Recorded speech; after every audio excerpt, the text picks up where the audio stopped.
Welcome back to part 2 and the continuation of the talk on the matter of one becoming stale and irrelevant. In this part, I'll touch on the topics of technological skills deficit, health and wellness, our belief systems, and personal relationships. At the end, I will give some pointers as to where one could start looking for solutions. If you've missed the previous video, please check out their channel, Jam African Things TV, and you will find it there in the listings. So stay tuned. You are in the spotlight. Be enlightened. Be informed.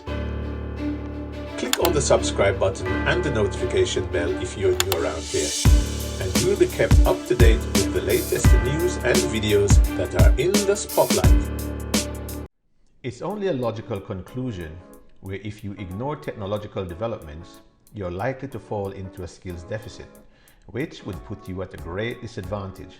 So, you should adopt the practice of continuous learning at a pace at which you are comfortable.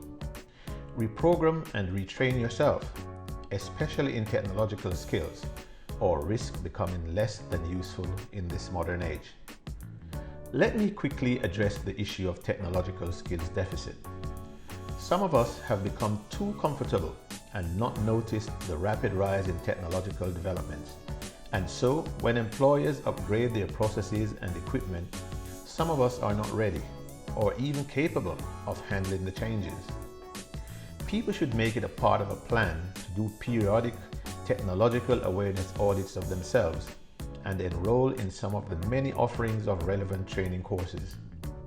One of the most far-reaching examples of this rapid change is the phenomenal rise of digital online commerce. Amazon, with its business model, is a smashing success of how a company and its employees have embraced this technological phenomenon and have successfully adapted, especially in these times when the traditional businesses are struggling or collapsing. There are many smaller Amazon-like businesses that are doing well, primarily because they had the foresight and the courage to embrace, adapt, and keep up with the evolving trends in technology. You could do the same to a greater or lesser extent if you put your mind to it, but it requires serious attitude adjustments and commitment. I see how a lot of matured folks struggle with new technology to the point where it's comical. I've seen people struggle to get to grips with their shiny new smartphones and other gadgets that were either gifted to them or that they purchased for themselves.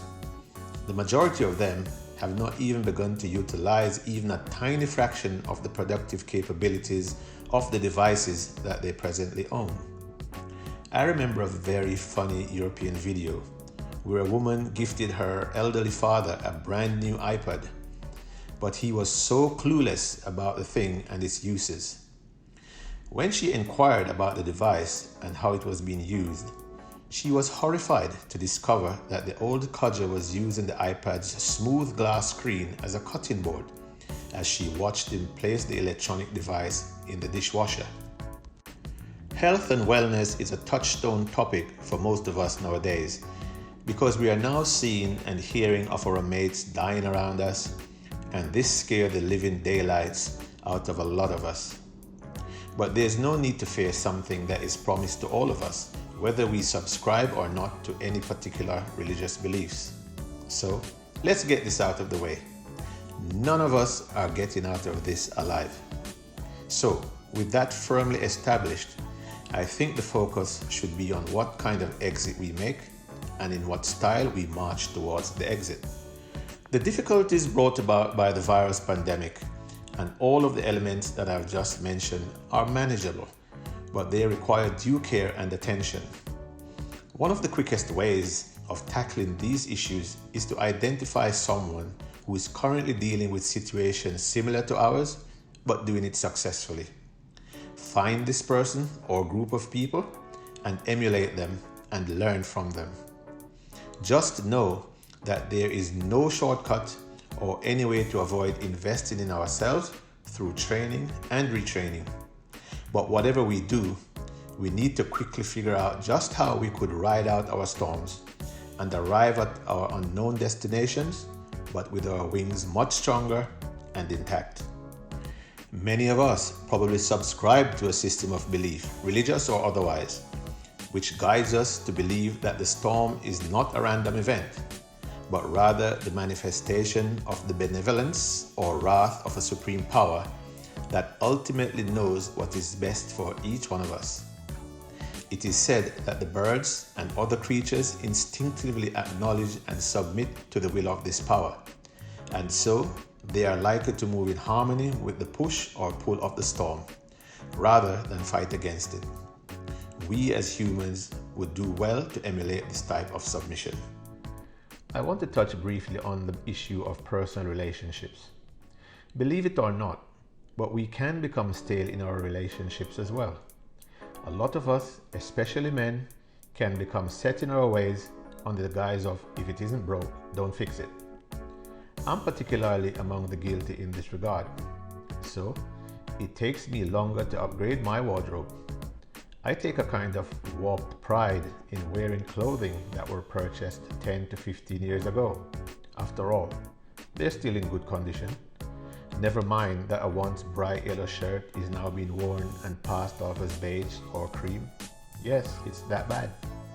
I just can't seem to let them go.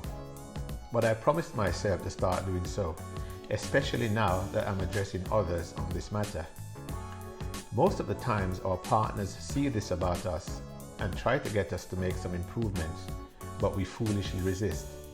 Over time, these little things start to affect our relationships, and then one day, boom, everything comes to a boil, and then there's crisis. Now, depending on the situations and the personalities involved, this is where intransigence by one or both parties comes into play, and people now can't seem to get along anymore. Now the yearning is for a change, for something different or better that we all seem to think is out there just waiting for us to come and get it. However, disappointment is usually the outcome for a lot of people, so we end up singing songs like "Lonely Won't Leave Me Alone." The good news is that today many of us are coming to our senses and starting to seek out ways of retraining, updating, or even changing our skill sets. There are tons of online courses that are available over the internet, some good and some not so good. But at least they are there for everyone to be able to investigate and make informed choices. The act of learning new things is described by many as giving them a new lease on life. And so today, it is not unusual to go online to see the old and the young competing in the online space for the many various business opportunities that presently exist online, whether it be in the technological stuff or simply trading goods and services in the digital space. The lifestyle benefits are plain to see, like having more time for family and other pursuits, and the freedom to work from the geographic space of your choice.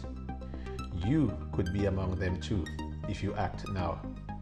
Look for the link that I've placed in the description of this video, which will take you to some of the same free resources that I've used to start myself out on my own journey to weather my storm. So, don't remain static and become stale and irrelevant, as it might be too depressing. I'm no stranger to this type of feeling. Upgrade yourself now and live the life to the fullest until we reach the exit.